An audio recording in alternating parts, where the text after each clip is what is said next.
In this video, I want you to imagine that you are an emergency room doctor.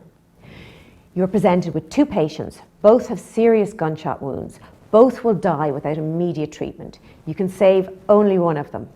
One is 27, the other is 87. Who do you save? I'm guessing you choose to save the 27-year-old. It's a tough decision, but not too tough, right? After all, the 87-year-old has had a good innings and the 27-year-old has their whole life ahead of them. Chances are the 87-year-old will die pretty soon anyway. Now, I want you to consider the same dilemma, but this time you have to decide between a black person or a white person. Who will you save? You say, I can't make that decision, I'm not racist. Okay, so now choose between a woman and a man. Who will you save? You say, well, I can't make that decision either, I'm not sexist. Research has shown that ageism is the most tolerated form of prejudice when compared to racism and sexism. To make a decision based on age alone is ageist. Ageism can affect anyone at any time in their life, impacting on young people as well as older people. However, in this video, I'm just going to focus on ageism in relation to older people. Ageism refers to deep-rooted negative beliefs about older people. Ageism, just like racism and sexism, generates discrimination and inequality and leads to stereotyping and prejudicial attitudes and practices against older people. Ageism also includes the way older people are represented in the media, which is really important because it can have a wide impact on the public's attitudes. Generally speaking, older characters are stereotyped as dependent, lonely, disagreeable, and tend to have various physical and mental ailments.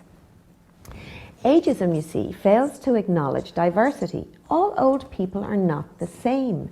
In fact, populations of older people are more complex and more varied than populations of younger people. While 1 in 3 people describe older people as dependent, as sick, or as frail, the reality is that only approximately 5% of adults over 65 live in nursing homes or other forms of assisted living. Among the most common forms of age discrimination experienced by older people are being ignored or being treated as though we are invisible, being treated like we have nothing to contribute, being treated that we are incompetent or hard of hearing or that we have memory loss. The main source of age discrimination against older adults are younger people, governments, and healthcare systems and healthcare professionals.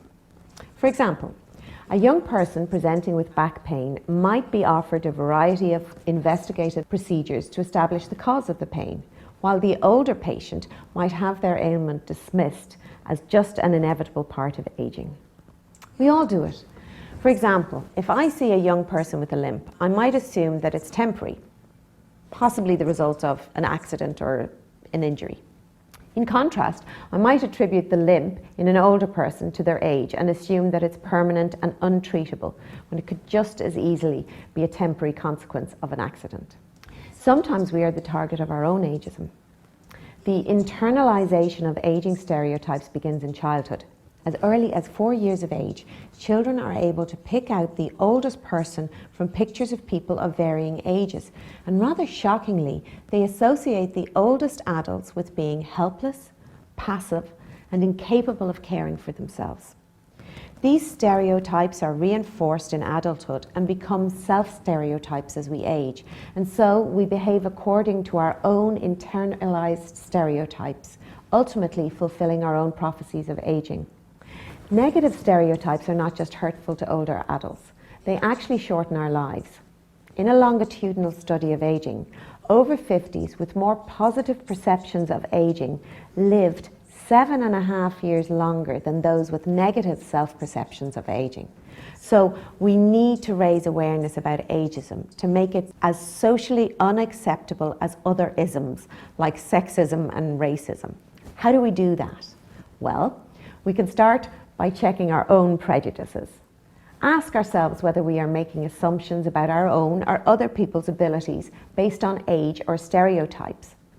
We need to stop accepting less and start demanding equal treatment as older adults. We need to call out discrimination and challenge negative stereotypes when we encounter them. We also need to make a conscious effort to see the person and not the age. The media really do have an important role to play in combating ageism.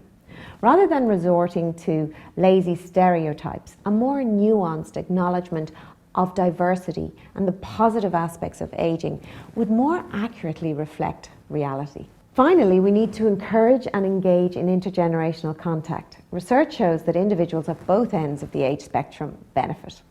Seek out opportunities to engage with people at least 20 years older or 20 years younger than yourself. Check yourself for prejudice as you chat to the person and be open about discovering more about the person than their age.